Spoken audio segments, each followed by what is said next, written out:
Hop, tout café. Bon, il est chaud, j'en profite, hein, c'est comme l'autre épisode. Ah, une torche qui s'en va. Oui, bon, un petit changement de décor, j'essaie des choses, on verra bien, hein, tout au long de mes épisodes, je changerai des décors, de manière de faire, de filmer. Enfin, l'intérêt, c'est surtout de discuter, d'échanger, puis après, on verra. Hein, chaque chose en son temps.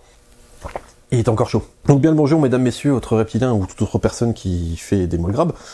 Ici, on va parler de l'intérêt de vous filmer pendant vos sessions, de l'intérêt justement d'avoir une caméra, de regarder un petit peu ce que vous avez fait comme rush. Allez, moteur! Donc dans l'épisode précédent, je parlais du côté psychologique du skate, le fait de faire une session pourrie bien merdique, et aussi le fait de voir le positif dans une session qui est pourrie bien merdique, et la caméra permet justement d'ajouter ce positif dans une session merdique, et vous permet justement de regarder ce que vous avez fait et pourquoi ça n'a pas été. Donc il y aura un intérêt vraiment en tant que spectateur, vous allez pouvoir en fait voir ce qui n'a pas été, et de pouvoir le corriger dans la session d'après, quoi. Donc depuis que j'ai recommencé le skate, donc aux alentours de 2020, j'ai tout de suite refilmé. Donc quand je m'y suis remis, j'ai épluché toutes les chaînes de skate, hein, que ce soit Thomas Lescout, Joseph Garbaccio, l'équipe de Braille Skateboard. Toutes ces vidéos de placement, de positionnement, de corps peut être une bonne base justement pour apprendre certains tricks. Mais le fait de voir du haut de notre corps, de notre champ de vision à nous, bah en fait on voit pas tout. Je vois rien. Bah regarde avec l'œil qui est ouvert. Et le fait de filmer justement ça rentre dans le cadre, ça vous permet justement d'avoir une vue extérieure et de pouvoir voir en fait ce que vous faites, et pourquoi ça ne fonctionne pas au niveau du timing, au niveau du trick, au niveau du positionnement, tout ça. D'ailleurs, petit rappel par rapport à la vidéo précédente, le fait de skater en groupe, de skater avec des gens, ça va vous aider justement dans la réussite de vos tricks, parce que ça va donner une vision extérieure. En fait, on va vous donner une vision extérieure par rapport à vos essais, votre positionnement, vos épaules, vous les mettez comment, votre corps, votre bassin, vos pieds, tout ça. Encore? Mais qu'est-ce que c'est que ces histoires de pieds? Ça va vraiment vous donner un intérêt, comprendre en fait, d'avoir une vue extérieure sur votre tricks et de justement mieux comprendre et pouvoir assimiler, restituer et réussir dans vos tricks. Bon, parfois ça ne se passe pas vraiment comme prévu et vous aurez le droit à un bêtisier en regardant vos rushs.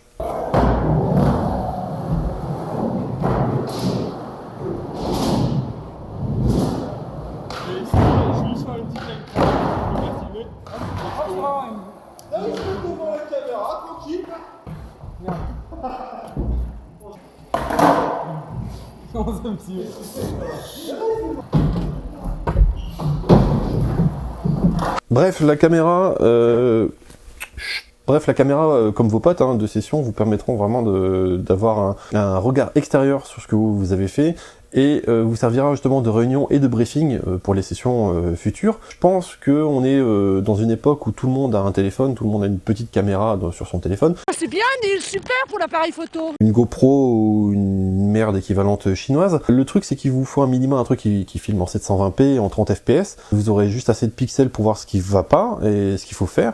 Après, si vous pouvez filmer un peu dans des plus grandes résolutions et dans des plus grandes vitesses, hein, avec plus d'images, bah, ça vous permettra de faire des ralentis, de mieux voir le truc. Mais globalement, juste un 720p de base, bah voilà, ça vous permettra au moins de voir vos erreurs, de voir ce qui va pas, de comment les corriger. Pause café, parce que j'en profite, il est tiède.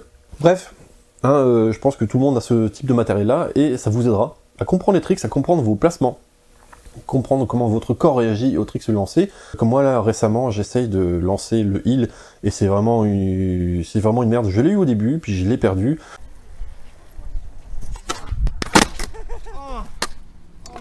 Et j'ai un gros défaut, c'est que je me jette en avant. Ça, c'est à cause du simple pop-shovit, hein.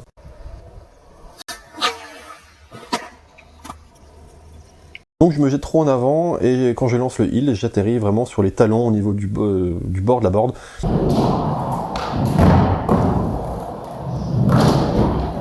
Et c'est la merde, donc il faut que je me jette en arrière, et le fait de voir les rushs, petit à petit je corrige ça.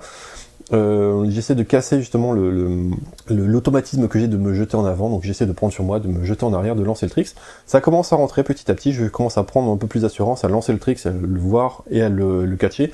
C'est pas automatique, c'est long, mais le fait de le voir dans les rushs, bah, ça s'imprime en moi, et puis quand je fais le tricks, bah, j'ai tendance maintenant à reculer un peu plus, à laisser le tricks vivre et à le replaquer. Pour moi, de mon côté, ça m'aide énormément de voir mes rushs, de pouvoir analyser, de pouvoir comprendre. Ça ajoute énormément de positif, hein, je reviens, mais ça ajoute énormément de positif à ça. Prenez le temps vous aussi d'analyser, ne vous blâmez pas, franchement, ça sert à rien de vous dire « Oh putain, je suis con, j'aurais dû mettre comme ci, comme ça ».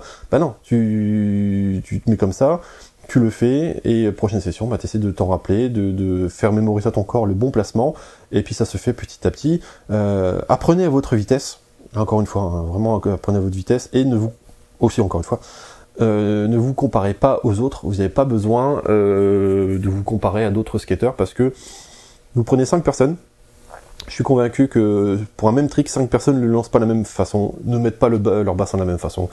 Les épaules, pareil. Les bras, enfin bref, 5 sur 5 personnes différentes. Gros dégueulasse! Ne feront pas des choses comme moi je viens de faire. Impossible. Hein, vraiment, ne vous blâmez pas, n'essayez pas de vous comparer aux autres.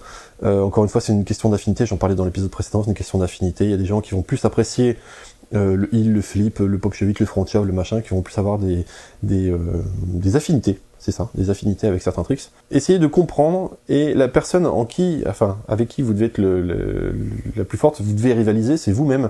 Essayez de faire en sorte qu'à chaque session, vous êtes plus fort que votre vous-même de la fois précédente. J'ai rien compris. Non, ou alors c'est moi, Non, moi non plus, j'ai rien compris. Non, mais... Oui, je sais, ça peut paraître bizarre ce que je dis, mais en gros, en apprenant, même si vous réussissez pas, vous allez apprendre.